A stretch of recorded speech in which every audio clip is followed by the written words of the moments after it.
विकृत माणसाच्या टेबलवर कातडी, रक्त आणि मांसाचे तुकडे. त्यानंतरच खात्री पटली की महादेव मुंडे यांचा मर्डर झाला किंवा महादेव मुंडे यांचा खून झाला. तर महादेव मुंडेचा खून हा वाल्मिक कराडनेच केला असल्याचा दावा. तर मित्रांनो, बाळा बांगर यांनी असं सांगितलं आहे की मांसाचा तुकडा म्हणजेच मानेच्या मागील तुकडा आणि रक्त आणि कातडी घेऊन वाल्मिक कराड यांच्या टेबलवर ठेवल्यानंतरच वाल्मिक कराड यांना विश्वास आला की महादेव मुंडेचा आता खून झालेला आहे. आणि त्यानंतर वाल्मिक कराड यांनी जल्लोष साजरा केला असल्याचं खळबळजनक वक्तव्य बाळा बांगर यांनी केलं आहे. तर या व्हिडिओमध्ये आपण पूर्ण हा व्हिडिओ बघा. मी ॲडव्होकेट बापूसाहेब जाधव, मुंबई 24 तास या चॅनलमध्ये आपले सहर्ष स्वागत करीत आहे. मित्रांनो, गेल्या 2-3 दिवसापासून दावे प्रतिदावे होत आहेत आणि या प्रतिदाव्यावर काही खळबळजनक वक्तव्य महाराष्ट्राच्या मीडियासमोर आणि इलेक्ट्रिक मीडियासमोर येत आहेत. आणि यातलंच एक प्रकरण म्हणजे परळी शहरातील महादेव मुंडे हत्या प्रकरण. तर या हत्या प्रकरणामध्ये महादेव मुंडेची हत्या झाली आणि महादेव मुंडेची हत्या झाल्यानंतर हे प्रकरण जिल्ह्यात पसरलं. परंतु महादेव मुंडेची हत्या कोणी केली हे माहीत असून देखील त्या पोलीस स्टेशनचा PI सानप यांनी वाल्मिक कराडला आणि त्यांचे जे सहकारी होते खून करण्यात, त्यांना पकडण्याचं धाडस केलेलं नाही. म्हणूनच आपण या व्हिडिओमध्ये बघणार आहोत. मित्रांनो, गेल्या 22 ऑक्टोबर 2023 रोजी महादेव मुंडे यांचा खून झाला आणि तेव्हापासून त्यांची पत्नी ज्ञानेश्वरी मुंडे यांनी जग जग पछाडलं आणि माझ्या नवऱ्याच्या मारेकऱ्यांना अटक करा असं सांगून देखील बीड जिल्हा पोलिसांनी कुणीच धाडस केलं नाही. आणि आजपर्यंत देखील हे खुनी फरार आहेत किंवा मोकळे फिरत आहेत. मित्रांनो, परवा विजय सिंह उर्फ बाळा बांगर यांनी दावा केला की माझ्या समोर वाल्मिक कराड यांनी 3 खून केले आणि मी त्याचा साक्षीदार आहे. तर मित्रांनो, एवढं होऊन देखील पोलिसांनी आतापर्यंत ज्या लोकांनी महादेव मुंडे यांचा खून केला त्या लोकांना अटक करण्याचं धाडस का केलं नाही? याच्या मागं राजकीय सत्ता होती का? खून करणारे हे राजकीय समाजसेवक होते का? पोलिसांवर कुणाचं प्रेशर आलं? कशामुळं पोलिसांनी महादेव मुंडेचे आरोपी पकडले नाहीत? हे असंख्य प्रश्न या जनतेसमोर आणि बीड जिल्हावासीवर किंवा महाराष्ट्राच्या लोकांसमोर आहेत. मित्रांनो, असे प्रकरण जर घडत असतील तर महाराष्ट्राच्या लोकांनी कुठे राहावे आणि का करावे? दहशत दहशत दहशत आणि दहशत. दहशतीला काही सीमा असती, परंतु परळीसारख्या एका छोट्याशा तालुक्यामध्ये आणि परळी शहरातूनच पूर्ण बीड जिल्ह्यावर वर्चस्व करण्याचा प्रयत्न ज्यांनी केला तो म्हणजे वाल्मिक कराड. आणि वाल्मिक कराडला ज्या गुन्ह्यामध्ये तो अटक आहे तो मस्ताजोगचे सरपंच संतोष अण्णा देशमुख यांची हत्या गेल्या 7 महिन्यापूर्वी झाली आणि हत्याचा प्रमुख आरोपी म्हणून वाल्मिक कराड यांचं नाव समोर आलं. आणि वाल्मिक कराडला अटक करण्यासाठी जवळपास महाराष्ट्रामध्ये 15 ते 16 मोर्चे निघाले. त्यावेळेस कुठं वाल्मिक कराडला अटक करण्यात आली? म्हणजे हा आरोपी, हा माणूस किती मोठा असेल, नक्कीच राजकारणाला रसद पुरवणारा हा समाजसेवक असेल, हा गुंडा असेल, हा खुनी असेल. म्हणूनच त्याला अटक करण्यासाठी महाराष्ट्रातील लोकांना जवळपास 15 ते 16 मोर्चे काढावे लागले, रस्त्यावर यावं लागलं.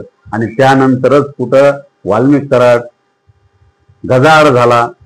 आणि त्यानंतर 2 दिवसापासून अशी चर्चा आहे की वाल्मिक कराडला बीड कारागृहामध्ये त्याच्या जीवितास धोका आहे. अरे, जेल में मरना या मारना सब कुछ जायज आहे असं बबन गीते यांनी पोस्ट केली होती. ती खरी ठरती का काय असाच प्रश्न जिल्हावासियांना पडत आहे. मित्रांनो, एक क्रूर खुनी त्याचं उदाहरण काल विजयसिंह बाळा बांगर यांनी दिलं की ज्यावेळेस हा व्यक्ती खून करायचा त्यावेळेस त्याचे जे बगल बच्चे होते ते त्याचं मांस, कातडी आणि रक्त आणून त्याच्या टेबलवर ठेवायचे आणि त्यानंतरच त्याला खात्री व्हायची की आपण जे सांगितलेलं काम आहे ते या पोरांनी केलं आहे आणि नंतर त्यांना शाबासकी देण्यात येईल सांगितली। पत्रकार परिषदेमध्ये पत्रकारांनी प्रश्न विचारला की तुम्हाला भीती वाटत नाही का? त्यांनी नक्कीच सांगितलं मी जीवावर उदार झालो आहे, मी मरायला भेट नाही आणि मरायचंच होतं तर मला वाल्मिक कराड यांनीच मारलं असतं, कारण माझ्या आईला, वडिलाला आणि मला खोट्या केसेसमध्ये गुंतवलं होतं, म्हणून मी आता भेट नाही, माझे परिवार भेट नाही, आम्हाला याची सवय झाली आहे, असं वक्तव्य अशी पत्रकार परिषदेमध्ये बाळा बांगर यांनी काल केलं आहे। मित्रांनो, किती क्रूर आणि काय हॅबिट असेल त्या माणसाला की ज्या माणसाचा खून करायचा त्या माणसाचं रक्त, कातडी आणि मानेचं मांस घेऊन हे लोक त्याच्या टेबलवर ठेवायचे, म्हणजे हा विकृतपणाचा कळत झाला। काय त्याची मनविकृती असेल आणि अशा माणसावर कारवाई, कठोरात कठोर कारवाई केली पाहिजे आणि अशा माणसाला फासावर लटकवल्याशिवाय पोलीस प्रशासनाने गप्प बसलं नाही पाहिजे। कारण जेव्हा जेव्हा या कलियुगामध्ये या धर्तीवर असे राक्षस जन्मतात त्यावेळेस कोणी ना कोणी कुठल्या ना कुठल्या रूपामध्ये येतं आणि त्याचा नाश झाल्याशिवाय राहत नाही, त्यातलाच हा प्रकार। कारण वाल्मिक कराड यांचे दिवस भरले होते आणि म्हणूनच त्याच्या हातून असे दुष्कर्म झाले आणि त्याचा नाहक बळी संतोष अण्णा देशमुख यांचा खून झाला। तो मस्साजोगचा सरपंच होते आणि त्या गावाला जवळपास 22 ते 23 पारितोषिक आणून देण्याचं काम संतोष अण्णा देशमुख यांनी केलं होतं आणि अशा नेक सरपंचाचा खून करण्याचं काम या वाल्मिक कराड यांनी केलं होतं, म्हणून केलं आहे आणि म्हणूनच त्याला जेलची हवा खावी लागली। परंतु जे वाल्मिक कराड यांच्याविषयी जे काही गोष्टी ओपन होत आहेत किंवा समोर येत आहेत त्या कळसवानी येत आहेत, धक्कादायक येत आहेत। कारण मित्रांनो, एखाद्या माणसाचा खून करायचा आणि त्याची कातडी, रक्त आणि चामडी घेऊन त्याचे लोक यायचे, हे कुठंतरी डेंजर आहे, कुठंतरी खतरनाक आहे असं म्हणावं लागेल। कारण आपण जगामध्ये खूप विकृत लोक बघितले, पण याच्यासारखे विकृती ही प्रथमच जगापुढे येत आहे आणि म्हणूनच अशा लोकांवर कठोरात कठोर कारवाई झाली पाहिजे असं महाराष्ट्रातील लोकांचं मन आहे। आणि सामाजिक सलोखा जर ठेवायचा असेल, ज्याला म्हणतात, त्याच्यावर जर लोकांचा विश्वास उडून द्यायचा नसेल तर अशा विकृत लोकांवर कठोर कारवाई करून त्याला फाशी दिली पाहिजे असं सर्वसामान्यांचं मत आहे। मित्रांनो, आज, उद्या आणि परवा मित्रांनो या गोष्टी घडल्या नाही पाहिजेत।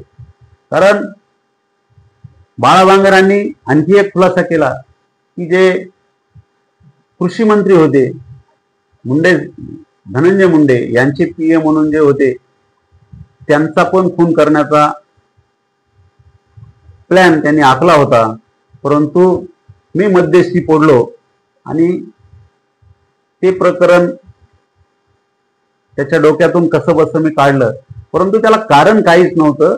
फक्त त्यांनी असं सांगितलं की त्या पीएनी फोन न उचलल्यामुळं त्याच्यावर एवढं राग आला, एवढा त्याचा हार्ट झाला की त्याला मारण्यापर्यंत प्लॅनिंग केली होती, परंतु काही कारणास्तव ती प्लॅनिंग त्यांनी टाळली आणि म्हणून त्या पीएसचा जीव वाचला असं पत्रकार परिषदेमध्ये बाळा बांगर यांनी पत्रकारांना माहिती दिली। मित्रांनो, आपल्याला बाळा बांगर आणि खुनी वाल्मिक कराड यांच्याविषयी आपल्याला काय वाटतं ते आम्हाला नक्की कळवा आणि आमच्या चॅनलला आपण जर नवीन असाल तर लाईक करा, शेअर करा, कमेंट करा आणि सबस्क्राईब करायला विसरू नका। जय हिंद, जय महाराष्ट्र, जय शिवराय।